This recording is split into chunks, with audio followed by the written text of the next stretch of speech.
One-time Nigerian Minister for Agriculture under the administration of former President Goodluck Jonathan, and since 2015 President of the African Development Bank, Dr. Akinwumi Adesina, CON, is in the final lap of his second and final 5-year term at the helm of Africa's biggest multilateral financial institution.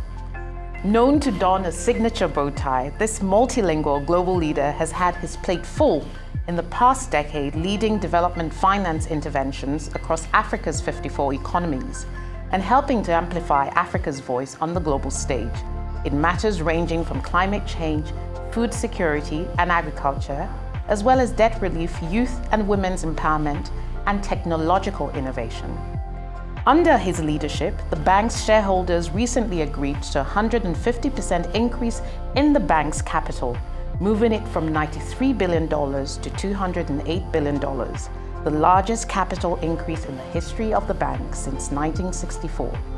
On the occasion of his receipt of the prestigious Obafemi Awolowo Leadership Prize at a ceremony in Lagos, Nigeria, we sat down with the AfDB president to talk about his leadership journey at the bank, food security in Africa, Nigeria's economic trajectory, amongst other topics. Dr. Akinwumi Adesina, CON, President of the African Development Bank, thank you for granting Arise this exclusive interview. It's a real pleasure. Thank you for having me. So you are in Nigeria, in town, on the occasion of your award as a recipient of the Obafemi Awolowo Leadership Prize by the Obafemi Awolowo Leadership Foundation, which celebrates leadership excellence and legacy. What does this award mean to you? Well, first and foremost, I must say I'm tremendously humbled by the award and also all the great things that Chief Emeka Anyaoku and the selection committee had to say about me. And of course, I'm also following some great leaders. President Thabo Mbeki, and of course, you have Professor Wole Soyinka and Areafe Babalola, and so on. So it's humbling to have to be in that category. But this means a lot to me. I've, by God's grace, won a lot of global awards, but it's the most personal for me. Personal because it's named after the person who gave many of us opportunities to be able to go to school, without Papa Awolowo actually doing free education. In the Western region in those days when I was born, maybe I wouldn't have been able to have education, and maybe you would not be here interviewing me today. And that's because I think it's an award that speaks to the importance of leadership, public-facing, people-centric, welfareist policies, and how that can change opportunities for people. So this is an award actually that's a home award for me, yes. But also an award that brings me back in history and reminds me of what I need to continue to do to improve the lives of people. Indeed, it's fair to say, you mentioned Obafemi Awolowo. He's clearly a leadership inspiration. Do you have any other leadership inspirations? Well, yeah, there's so many leaders that I can refer to, but I'm not going to try and do that. What I try to do is to learn what are the secrets of leaders and what makes them effective leaders. And I think, at the head, for me, I ask myself in my own leadership journey, what are some of the things that are unique to me? First is I don't think leadership is really about your head. You have your brain to think about what you have to do, but effective leaders and impactful leaders must lead from their heart. It must be really that. And secondly is that, I really value the importance of public accountability in leadership, that at the end of the day, you're given all these huge opportunities to transform the lives of people. And so I think leaders don't have the luxury of resting. They have to constantly push themselves to improve the lives of people because they put their lives and their livelihoods in your hands. And the last thing, I guess, when it comes to leadership for me is I really think that leaders should always bring the future faster into the present. So they have to be visionary. And one of the things they say about leadership, we know this saying, uneasy lies the head that wears the crown. It's been almost 10 years now with you at the helm of one of Africa's biggest multilateral institutions. And it's fair to say every leadership journey has its ups and downs and its milestones. What were some of the big milestones? And some of those may be challenging times. And what did you what would you say it drew in terms of your leadership ability and skills? How were you tested, and how did you overcome in this almost 10-year journey? Yeah, first and foremost, when I was elected president of the African Development Bank, I became the first Nigerian in the history of the bank since 1964 to be president of the African Development Bank. So I'm actually always very much aware that I'm not my own person. I represent a whole continent, but I also represent the confidence of 208 million people from my country that actually supported me to be there. I think when it comes to the issue of some of the things about leadership, it's, when I was elected, I asked myself the question, now, what exactly am I going to do? And I told myself that there's nothing more important for me than to be given the responsibility and the resources and the confidence of our shareholders to go and transform the lives of the continent of my birth. And so it's not a job as far as I'm concerned. It's a mission and a responsibility that I have to this continent to do that. And so I started off by actually laying out a clear vision of exactly how I want to see Africa different. Okay. One, I don't accept poverty as normal. I think we have to end poverty in Africa. And so I said, look, 5 key things we're going to do is light up and power Africa, give Africa 100% access to electricity, feed Africa. I believe that if you cannot feed yourself, you cannot develop with pride. And therefore you have to feed your people, and nutritious people, productive people. The third is to industrialize Africa. I don't accept that Africa has to be at the bottom of the value chain in anything that we have natural comparative advantage on. So how do you turn that into real assets for yourself competitively and globally? That's very important. But also to integrate Africa. We've got 54 countries, and we've got a population of 1.4 billion people. And so we must be able to industrialize and not get stuck at the bottom of value chains and use that market size to grow ourselves, okay? And finally, the 5th one is to improve the quality of life of the people of Africa, and that you have improving the skills and the education for young people in particular. Trying to make sure financial systems work for young people, and in particular women, because I'm a very, very pro women person all through my career. The importance of water and sanitation, but also making sure that people have top quality healthcare services. So those are the things that I set out to do, and it kind of was a bit funny in the beginning because people thought, oh, high fives, it's like hi, But in fact, the very powerful thing with my team and the board of directors, there was an external assessment done of those high fives by the United Nations Development Program. You know what they found? They said if Africa achieved those 5 fives, Africa would have achieved 90% of the Sustainable Development Goals globally.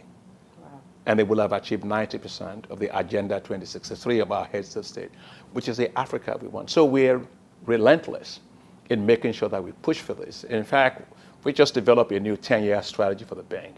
And we're trying to think of many things that we could do. We went back to the countries, and guess what they told us? Just continue doing the high fives because they're having impacts on us in our countries. And in the last 8 years now, almost 9 years now that I've been president of the bank, those high fives have impacted on the lives of 400 million people. So as a leader, I think that's the excitement part. But there are also challenges that you have to think about in trying to do that. One, of course, is you can have a great idea, big ambition, but they say money answers all things. So if you don't have the money to do it, it just dies, And so the first thing that I had to do was to, very early in my term, seek the support of our shareholders. We have great shareholders. We have 81 shareholders of the bank. 54 of them are from Africa, 27 of them are from outside of Africa, to increase the capital of the bank. And it was not a walk in the park because no president of the bank ever since 1964 has tried to do anything like that in your first term, But I knew that if we didn't have the resources, we couldn't really transform Africa faster. So, but at the end of the day, the shareholders agreed, and they increased the capital of the bank from $93 billion to $208 billion, increasing it by 150, literally, billion dollars. The largest capital increase ever in the history of the bank. And so I am very, very satisfied with that. And the other one, of course, is we have quite a number of low-income countries. There are 37 of them that cannot access what I call it, the more commercial part of the bank, which is the one I just explained to you. So we have something called the African Development Fund. And so we do it every 3 years, replenishment and so on. Again, by the confidence of our shareholders, we had our 16th replenishment in 2022. And that we were able to raise, this is donor money, grant money, we were able to raise $8.9 billion, which again is the largest ever raised in terms of replenishment for the African Development Fund since it was established in 1973. So those are the things that I felt were very important to do. But you were mentioning the issue of challenges there. Yes. It's nothing you do that does not have challenges. I think the courage to continue to pursue what you believe in, not being selfish, being focused on people, and being driven, and which are the things that I really like to do. And we continue to do those things. And I am delighted that despite challenges that Africa faced with COVID, challenges that Africa faced, and we can talk about in terms of food and all that, we've been able to collectively, I wouldn't say just the African Development Bank, with the countries and also with other partners, been able to keep Africa's growth resilient. Yeah, fantastic. And congrats on those 2 significant milestones. Now, I want to take you back a bit, just on this issue of leadership. Clearly, you thrive on results and outcomes, and you're very passionate and driven about the work you do. There was a time you were Minister of Agriculture in Nigeria. And from a leadership perspective, how does that compare to leadership of a multilateral institution? Because the way I think about it, you're leading a group organization or a country of diverse interests. You run for elections. You may get re-elected if you're lucky. And you also face the challenge of using limited resources to achieve development outcomes and goals. So how would you compare those 2 leadership stints in your life? Well, I think being a minister prepared me for the global assignment that I have today. Right. And some of the things that I did as minister are exactly what I'm replicating at bigger scale for the continent. Which is, when I was minister, I was relentless. I was very sharply focused. I felt that my responsibility was not the flag of Nigeria, but to make sure that the results are impactful on the lives of people. So I held myself and my team. I had a fantastic team when I was Minister of Agriculture. We worked very closely with farmers.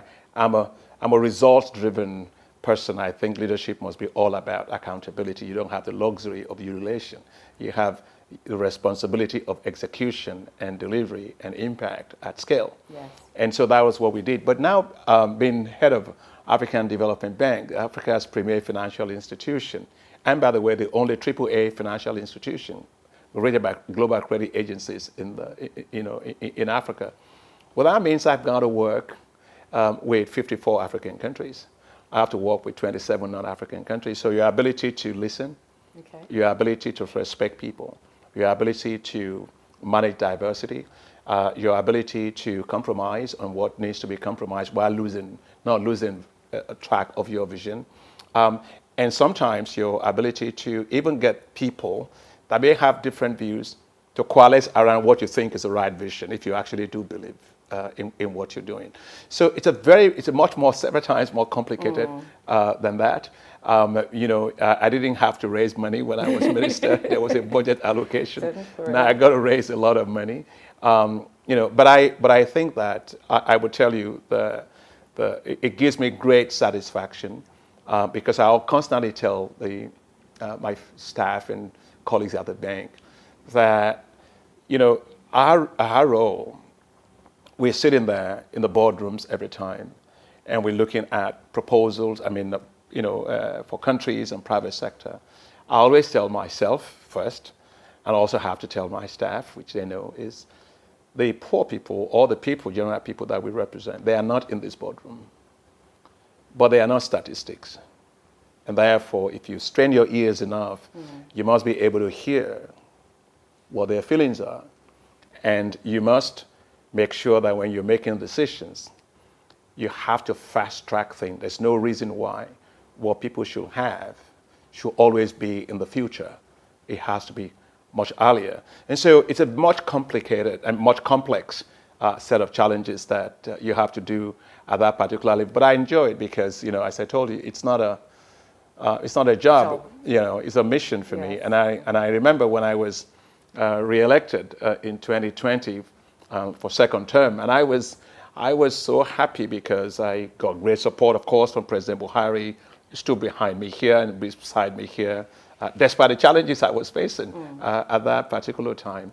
But I was re-elected with 100% of all the votes of all the African shareholders and 100% of all the votes of the non-African shareholders. You see, in the African Development Bank, we probably have the most competitive election in the world for any position. And I mean that because you have to win what we call a double majority. Right? You got to win the African votes, and you have to win the non-African votes. And so that's a show of confidence in your leadership or not. And by God's grace, I won 100% on both sides, which is the first time it has ever happened in the history of the bank since 1964. So I think at the end of the day, what I'm saying is that your bank is only as strong as your shareholders. Indeed. And you are only as effective as the trust and confidence that people put into you. So I always value trust. I have to manage trust, but I have to deliver on the trust because that's most important. That's why I'm there. Yeah. And, sometimes in the course of leadership, you also have to take difficult decisions. Looking at some of the statistics around food insecurity, it's fair to say agriculture is your first professional love. Yes. You have a PhD in agricultural economics. In 2017, you were awarded the World Food Prize. A year before that, the Food and Agricultural Organization had put out a statistic saying there were about 224 million people around the world who are undernourished. And fast forward 7 years later, there's about 224 million people who are undernourished. And so the question in my mind is, are our development interventions, the development finance interventions, especially around food security, then when you then layer on the complication of climate change, are those interventions working in your view, including the ones that the AfDB is undertaking? No, absolutely. I think they are working. There's still quite some journey, some ways to go.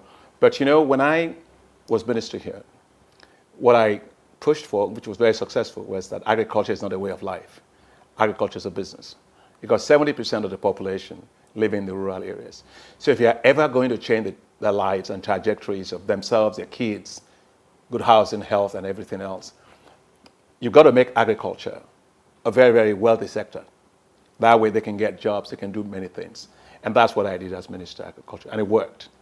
But when I got to the African Development Bank, the first thing I had to let central bank governors and ministers of finance understand is that, it's something where you got inflation. And of course, we all know that in macroeconomics, it's pretty straightforward in terms of tightening money supply, you raise interest rate and make people save more money and all that. Yes. But the fact is that in many African countries, majority of African countries, is that if you look at the consumer price index, 65% to 70% or 75% of that is the price of food. Food, yes. And so if I am trying to manage it from just the monetary policy side, you can't succeed. You therefore have to have a structural approach to that. So I am very big on making sure you can drive the price of food down. So that's why at the African Development Bank, when I became president, I put top priority on food and agriculture. And we are investing over a 10-year period, $25 billion into agriculture. And let me tell you some of the things that are really working with regard to that. First is, in agriculture is, you have to have high-performing technologies to raise the yields of farmers so can produce more and make more money and lower the cost of production. So I set up something with my approval of our board called Technologies for African Agricultural Transformation. And it is, I'm not going to go into all the details, but basically what it does is that taking high-performing technologies and putting it in the hands of farmers, not hundreds, millions and millions of farmers, because for me, I always tell my staff, I don't do Mickey Mouse stuff. If you're going to solve a problem, solve it at scale of tens and hundreds. Are we talking smallholder farmers? Smallholder farmers, medium-scale farmers, but largely 80% of them are smallholder farmers. And so what we did was, I'll give you an example. In the last 5 years, that platform has delivered high-yielding technologies for 13 million farmers across many African countries. I'll give an example from Ethiopia. In Ethiopia, we supported them to have access to heat-tolerant wheat varieties. Wheat is a temperate crop. But in the context of climate change, you are able to get technologies that can grow in a tropical environment very well for wheat. Well, I was talking to the Prime Minister, and we're encouraging Prime Minister Abiy of Ethiopia. So in 2018, they started with 5,000 hectares. You know how much they grew this year of those varieties? 2.1 million hectares. Ethiopia became self-sufficient in wheat in 3 years. This year, Ethiopia became a net exporter of wheat. And so I am convinced that since Africa has 65% of all the arable land left uncultivated in the world, that's going to be the source of wealth for us. Look, oil is important. Gas is important, don't get me wrong. Nobody drinks oil and nobody smokes gas, but everybody eats food all the time around the world. And so that's why at the bank, we went further. I was actually quite scared when the war in Ukraine started with Russia, because it just actually was quite eye-opening, because I didn't even realize that Africa was depending on Russia, on Ukraine for almost most of the wheat and most of the maize. So the prices just went up globally. Price indices, for food price indices went up globally. So I said to myself, no, this cannot continue to happen. So I remember I was asked to give a testimony in front of the U.S. Senate Committee on Foreign Relations. And I said, well, look, I don't believe that the way we can solve this problem, they were asking how it could be solved, was Africa going with bowls in hand and begging for food. No way. But the way to solve it is to put seed in those bowls. Africa put seed and plant those seeds and produce yourself, because there's no development with pride without being able to feed yourself. And so what the board of our bank did was, I went to them with my staff and presented, asked for a $1.5 billion facility, emergency food production facility, to help Africa to produce massive amount of food, of wheat and rice, and also maize. And guess what? Today we are supporting 20 million farmers in more than 34 countries that are producing now 38 million metric tons of food. And why is that important? The total amount of food that we were going to lose from Ukraine and Russia was 30 million metric tons. So we're going to produce 8 million metric tons more than that. Now, with that confidence and seeing how the countries reacted, I felt encouraged to now go to our leaders and say, let's do more.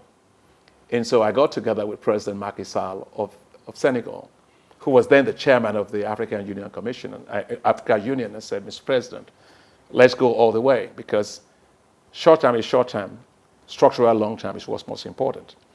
So we decided to have what's called the Feed Africa Summit, which we held last year in Dakar. It was mind-blowing. We had 34 heads of state and government that showed up physically. President Buhari was there at the time. We had the president of Ireland who was there, the first lady from Ireland, for 4 days of the meeting. Here are the things that really excited me about it, was this was not a summit where heads of state read speeches. No, in fact, I said, we are not going to have speeches, but speak from your heart about what needs to change and the responsibility and the leadership that our heads of state have to take on. And they were amazing. We organized them into investment boardrooms. We put investors, we put private sector, we put multilateral financial institutions, everybody into a room and say, what is the plan for your country to be food self-sufficient in 3 years? Sovereignty in food. And we put that plan together. And while we were putting that plan together, I remember one of the sessions, and the president of, I think it was Sierra Leone, President Bio of Sierra Leone, it was 3:20 or 3:30, thereabout. They hadn't eaten. And so I said, Mr. President, just finished your panel. How about you guys go have lunch? But we also have the option of going to the boardrooms because all the investors are there. Which one will you choose? He said, no, we're going to go into the boardrooms and figure out how to feed our people, and we give up our own lunch. President Macky Sall had a state dinner for these presidents. He didn't get takers. Why? The presidents, many of them were in those investment boardrooms till 11 p.m. You tell me which meeting you've ever seen in Africa that happens.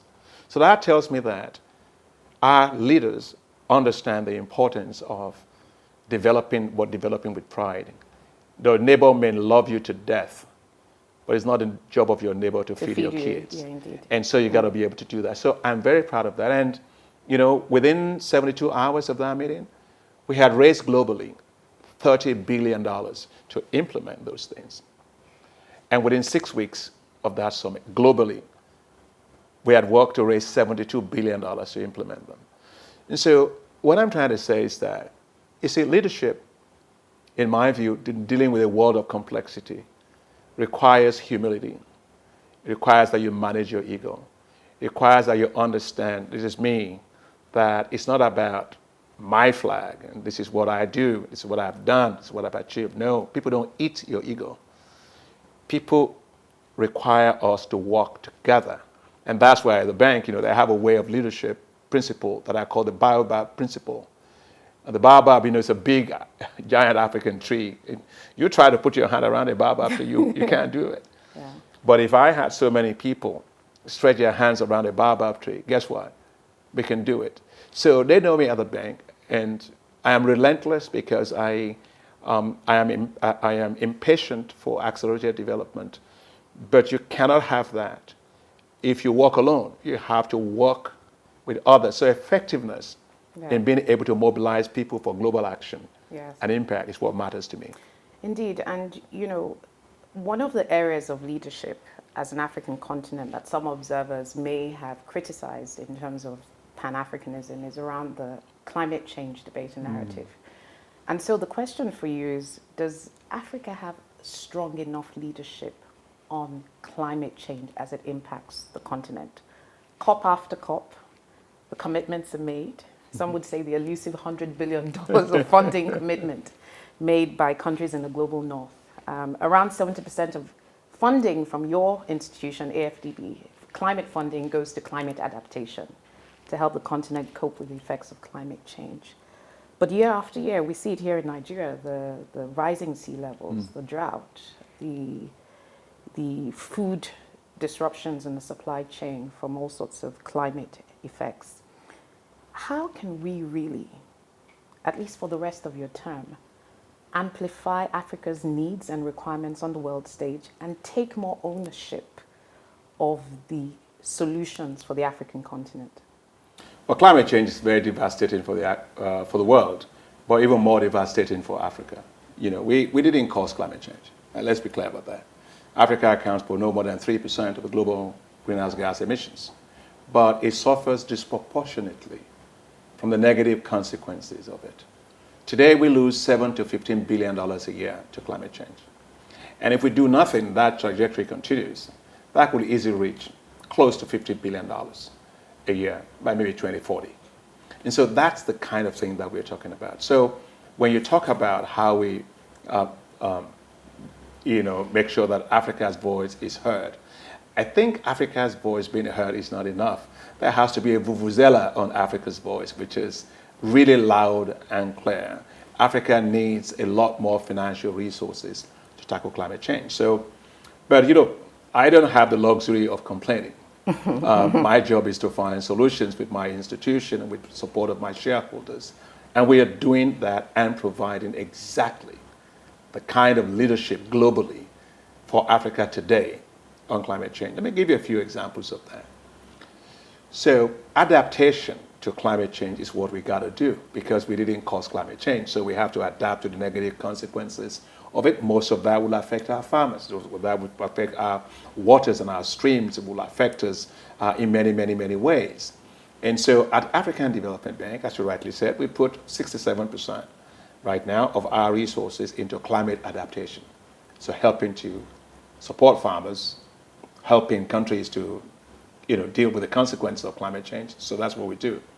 Now, we also, I got together with former United Nations Secretary General Ban Ki-moon, who is the chair of the Global Center on Adaptation, and with the CEO of the Global Center on Adaptation, Professor Bakrijan. And we asked ourselves, what is it that we can do for Africa at scale? And so we set up what's called the African Adaptation Acceleration Program. It's AAAP. Kind of like it because my initials are on my own name, it's AAA, you know. But that is to mobilize $25 billion for Africa to tackle climate adaptation. It is today the largest adaptation program in the whole world. And the rest of the world is trying to copy or borrow. And is it yielding results already? Absolutely. Yeah. And I'll just walk you to one of the things that we also did and what the results of that would be. Take, for example, the 37 countries I mentioned to you that depend on the African Development Fund that I talked to you about. They are the most vulnerable to climate change and the ones that have the least resources to actually adapt to it. 9 out of the 10 most vulnerable countries in the world to climate change are in Africa. And they happen to be in those countries that depend on the African Development Fund of the bank. So what we did was our donors put together $429 million for that particular vehicle. And we want to grow it into anything between $4 billion and $13 billion.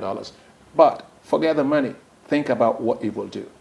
For example, it will provide climate-resilient agricultural technologies for 20 million farmers.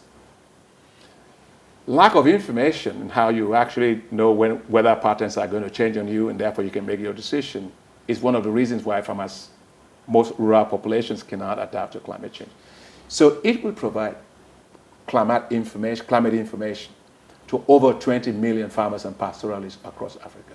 It will help to rejuvenate over 1 million hectares of degraded land. It will provide about 9.8 million people with access to water and sanitation, and the list goes on. And so that's the kind of thing that I really believe is important. Now, the other part we've taken leadership is how to use markets to transfer the risk, climate risk, that countries face into the market. And so the African Development Bank pioneered what is called the African Disaster Risk Insurance Facility. So essentially what it is we just pay the premium for countries to transfer their climate risk, exogenous climate risk, straight to the market.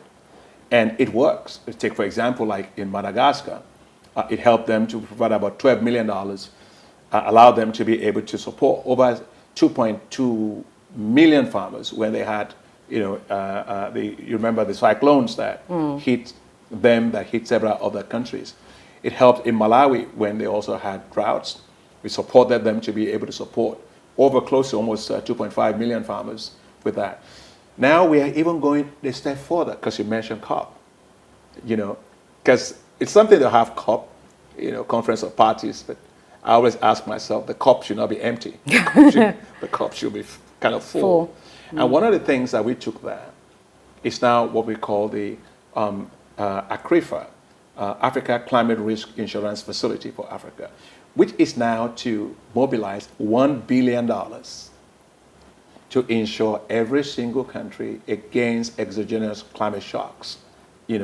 And this will be the first of such that is quite systemic, in the sense that we're trying to also build domestic reinsurance market and also taking some of the risk from here, also the global reinsurance market. So you can see that we are playing so great leadership. But let me say something that UN Secretary General Guterres said. At the United Nations General Assembly, he said, look, he had wanted every country and every institution, to devote at least 50% to climate adaptation and 50% to climate mitigation. And he said in his speech to the world at the UN General Assembly, he singled out the African Development Bank Group. And he said the African Development Bank Group, we were about 63% in adaptation. We had far exceeded the 50%. And he said, African Development Bank is showing global leadership, and the rest of the world should follow that. That tells you the kind of leadership that we are taking on this particular issue. And I take it very, very seriously, because not only must we grow, we must be mindful of the headwinds that will come from climate change, and therefore be ready for it, ensure ourselves, adapt, but make sure that our voice is heard. Yeah. And you mentioned the $100 billion.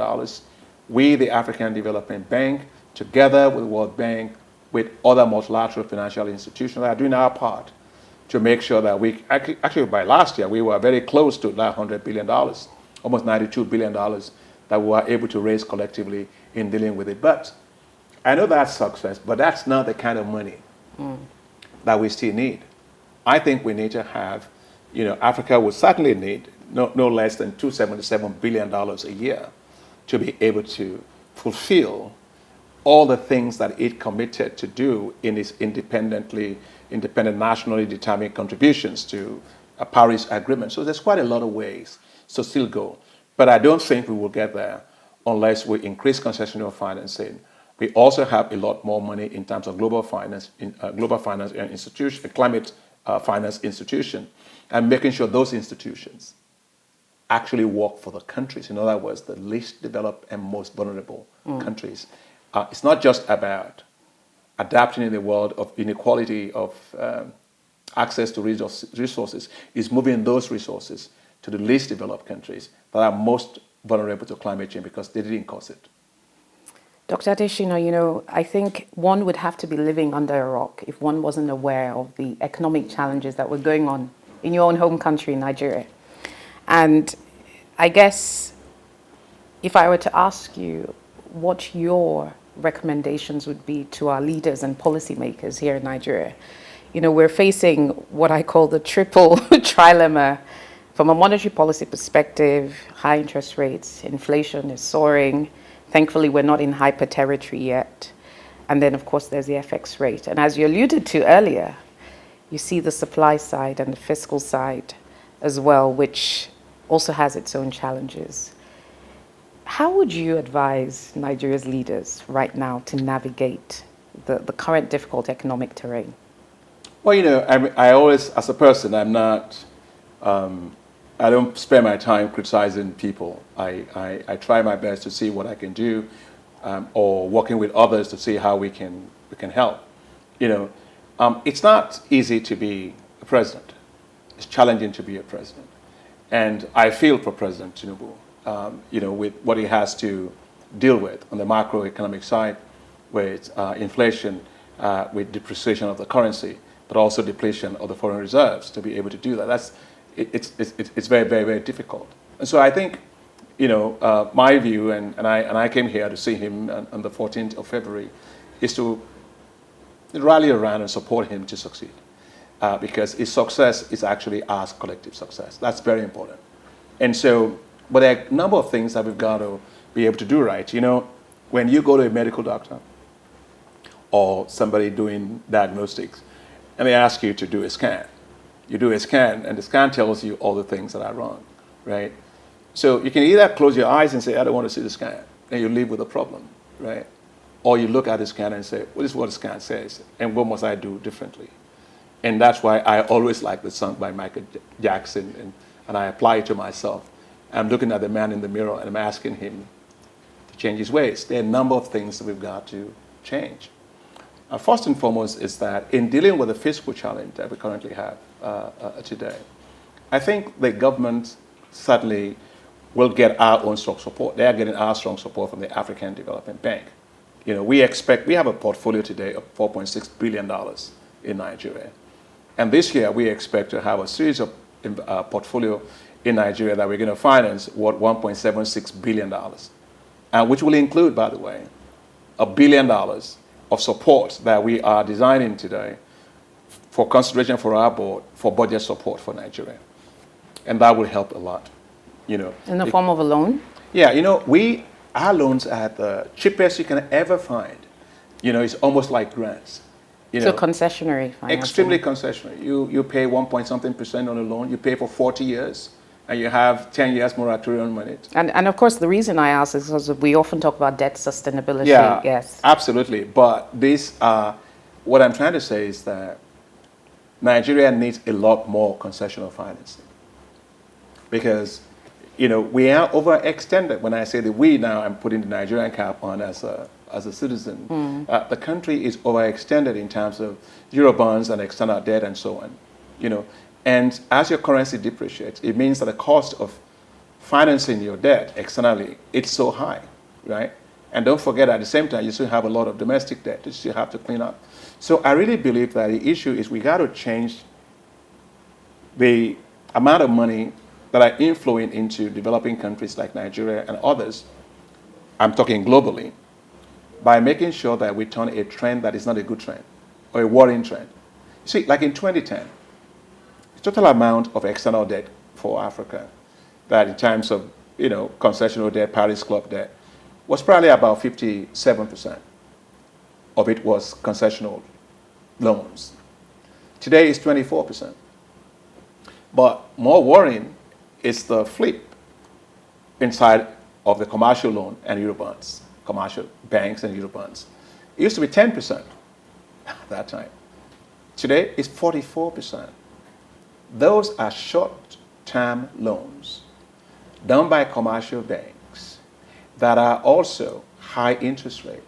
And therefore, the more of the Eurobonds you are issuing in short pieces like that, you have a situation of overlapping payments that you have to constantly keep on making. At the same time, your economy is weakening. Yeah. So I do think that three things are fundamental as we look at the scan that we're doing. First is mobilize a lot more resources domestically. Loans aren't bad, debt aren't bad, but you cannot develop by just depending on debt. You have to mobilize domestic resources domestically and make sure that your royalties and the taxes that all the IOCs and everybody ought to be paying, they are paying it. No free lunch for anybody. You can't be giving freebies when your economy is in that kind of a situation. So that's first thing. I think that will help a lot on the fiscal side. The other is the type of debt. Having a greater share of your debt coming from concessional financing as opposed to commercial debt, because commercial debt, it's like something you get today, but you're going to pay for it heavily, shortly, tomorrow. So I think the quality of debt is also important. It's not just taking debt.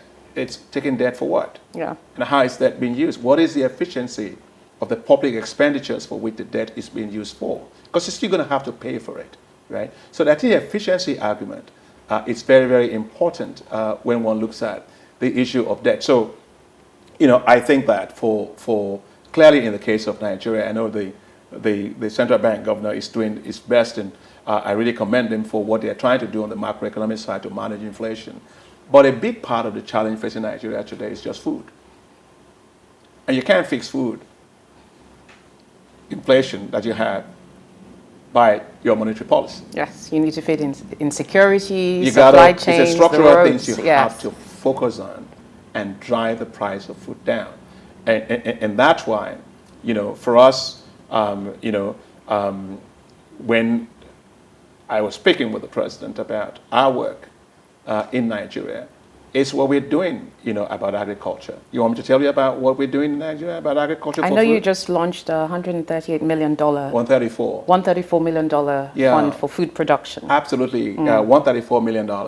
And the good part of that is that will allow Nigeria to be able to produce a lot more food and bring the price of food down. I expect that those interventions would allow us to be able to get probably in the range of about 1 million metric tons of food by the end of March, which is additional for the country. We've supported 118,000 hectares being cultivated for wheat. We've supported 150,000 hectares planted already, going to be planted actually this March, in terms of maize. And in the main season as it starts, we will do 300,000 hectares of rice. We'll do 300,000 hectares of maize. We'll do 150,000 hectares of cassava and 50,000 hectares of soybean. And that will bring in at least another 4 million metric tons of food. But the issue is this. We've got to just understand that we must get technologies into the hands of farmers. If you go to a doctor and he issues you medicines, but you can't find the medicines in the pharmacy, of what good are the prescriptions of the doctor? And when I was minister here, and this I'm asking that we do, we launched a program that was called an electronic wallet system, which was, by the way, the first time it was ever done anywhere in the world, to get seeds and fertilizers to farmers directly via their mobile phones through electronic vouchers. And now at the African Development Bank, we're doing it in so many, many, many countries. But it worked. We reached 15 million farmers. Those farmers produced so much food when I was minister. We produced additional metric tons of food, 21 million metric tons of additional food. There was food everywhere. Even when we had the flood in 2012, and remember, everybody was kind of really scared. And I remember when I was going to my office, my aide in the car would say, "Oh, Honorable Minister, look at the newspaper." I said, "I don't look at the newspaper in that kind of a sense because noise is not data. Just focus on what you're doing. I know that's a flood. I'm not going to worry about the fact that's a flood. Mine is to find a solution to the problem." And I must tell you, it was incredible. We were tenacious. We stayed in my office almost 5 days, like in a bunker. We were buying satellite imagery over Nigeria every single hour. We were dividing Nigeria into little pixels to figure out how much of the area is flooded, how much of the area that's flooded is arable land, how much of that is cultivated, and what is the stage of crop growth when the flood actually was maximum, which was 22nd of October in 2012. And so the fact that I have a flood doesn't mean I should be worried. It's about how much of the plant is covered. So we were very methodical, very scientific in doing that. And I remember one day we had just finished, I was exhausted. At about 10 o'clock, I got a call from the president, President Jonathan. He said, "Honorable Minister, I want you in my office tomorrow," because people were saying we should be importing food, everybody, I went, I packed all my papers, went to his office, and good thing he was a marine biologist. So I took all the data, satellite imaging, I put it all on his desk. And I said, "Mr. President, we're going to lose food on 4.3 million hectares, plus or minus 10%. That's a lot of area we're going to lose food on." I said, "But you didn't choose the flood. You can choose your response." He said, "What do I mean?" I said, "Mr. President, we need to follow the flood. Just follow it. The flood is receding. We plant as water goes. That's free water. That's free fertilizer because the topsoil is very rich. Second, it's not all the area of Nigeria that's flooded. So we go to the areas that are not flooded. We double up support for their farmers to produce to compensate for the areas that are flooded. That's it." And he said, "Well, why don't you go bring me a proposal of how we're going to do that?" I said, "Mr. President, I don't do things like that. I came prepared. This is the proposal." He said, "How much is it going to cost? Can you come back tomorrow?" I said, "No, it's there. 10 billion naira is how much it's going to cost." And that was how the president signed what's called the first national policy in the history of this country of dry season farming. That was how we started. Yes. Mm-hmm. Massively in the north, all because that's where you could do dry season farming, massively. And by the time it was March, the price of food has crashed. We went through the worst flood in the history of the country. And the price of food came down. So what I'm saying by that is that support the farmers at scale. Right policies. They must get the technologies. Get back to the electronic wallet system. I was in Kano just on the 2nd of March when I was honored to be given honorary doctorate by Bayero University, Kano. And so many of the farmers, and so many of them, they want the electronic system back. Legislators, we want the electronic system back. Yes, we must return to what worked and make sure the farmers can get it. Of course, all of what I've said requires that insecurity issue be fixed. Yes. Because you can't, if farmers can't get to their farms, then what can they really do? So I'm saying all of that to say that the challenges that we have, a big challenge, of course, is the issue of the food. But there are other challenges in creating more jobs. There are challenges with our young people. And that's why I'm delighted the African Development Bank, we have a program that we've launched here together with Agence Française de Développement and other partners of $614 million. That's called iDice. I just kind of roll the dice, which is Initiative for the Development of Creative Enterprises in Digital Economy. That program alone, because Nigerian young people are very, very smart. Look at what we're doing in the fintech industry. That program will allow us to support so many small and medium-sized enterprises in the digital economy and the creative industry. And it will create over 6 million jobs directly in Nigeria. it will also add $6.4 billion to the economy of Nigeria. So when you were talking about how to deal with some of those things, you've got to create jobs in rural areas. You've got to create jobs in the urban areas. You've got to get young people supported. And talking of young people, some of the smartest people you find in the world are the young people of Africa. But we got, 477 million of them below the age of 35. There's no financial markets for them. How do you do that? And so all of a sudden we have African young people going on rickety boats to Europe and all that. It makes me ashamed as president of the African Development Bank. And I told our staff at the bank, no, there's no honor and decency in that, because we have missing institutions and market failure. How do you have 477 million young people with no financial systems around them? And you're asking me the question that they're not going to be migrating? Of course they will migrate. And that is why we actually went on and developed, and are implementing now, rolling out, I must say, what's called youth entrepreneurship investment banks. They are new financial institutions whose job is just to support the businesses and the ventures of young people, create what I call youth-based wealth. I was in Rome just recently for the Italy-Africa Summit, and I was with Prime Minister Meloni of Italy. And we were talking, and I said, well, Madam Prime Minister, the issue of migration out of Africa, the young people of Africa, they are not your responsibility. They are our responsibility. Because I don't believe the future of Africa is utilized in Europe. It doesn't lie in the United States. It doesn't lie in Canada. It doesn't lie anywhere. I'm not against people moving, so, labor markets are kind of fluid. But this continent must be able to grow significantly at double digit, able to create quality jobs and retain its topmost minds on this continent. That's what we have to do. And so we cannot have a situation, I guess, where a demographic asset that we have suddenly becomes a global externality, negative externality. No, there's no pride there. And so I think that in Nigeria, continuing to support the young people with businesses to thrive is very, very important. And last, of course, is infrastructure. You've got to get energy systems working. It beats me that we actually don't. When I look, sometimes say 4,800 megawatts, 5,000 megawatts of electricity. That's nothing. For a population of 208 million people, we should be talking of 90 to 100,000 megawatts of power out of Nigeria, because that will spoil. Nigerians are very creative people. They work very, very hard. You just look at Lagos. People wake up at 2, 3 a.m. to work, vulcanizers, and everybody's trying to make a living. But all we got to do is provide them power. So that, I think, will attack some of the structural issues of high cost of production of everything that we have that makes us not competitive. The last thing I would say is this.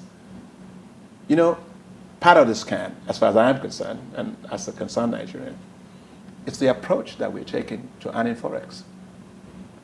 You see, if you have a funnel like this, and this is the base of your funnel, I think what we're doing is squeezing this part of the funnel, hoping that something's going to squeeze out of it. It's a redistributive model. It's not a growth model.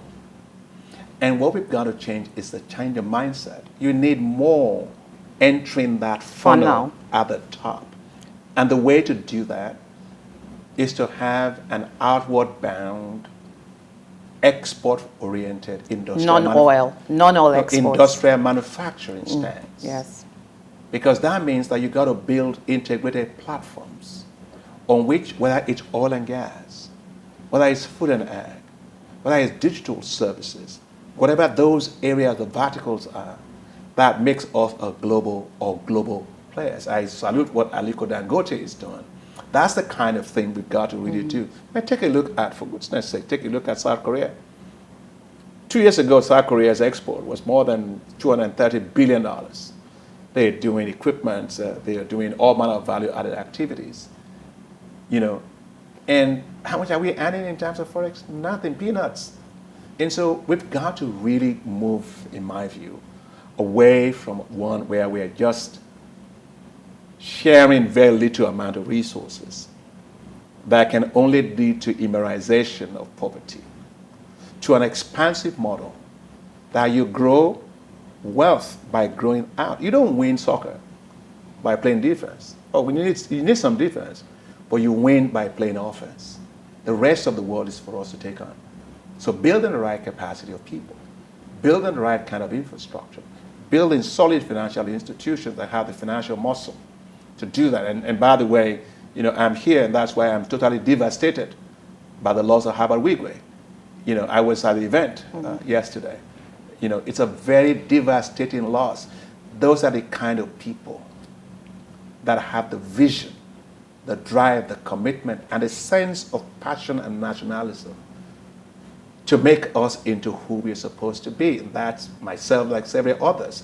And so I think we have a generation now that have no choice but to do all we can to redeem our image, to make sure that we become not a nation that manages poverty, but one that grows wealth and that's globally competitive and respected. Yeah, fantastic. I mean, Dr. Adesina, you've taken us through quite a journey there, talking about Nigeria, what we need to do, and the need to really focus on growth and productivity.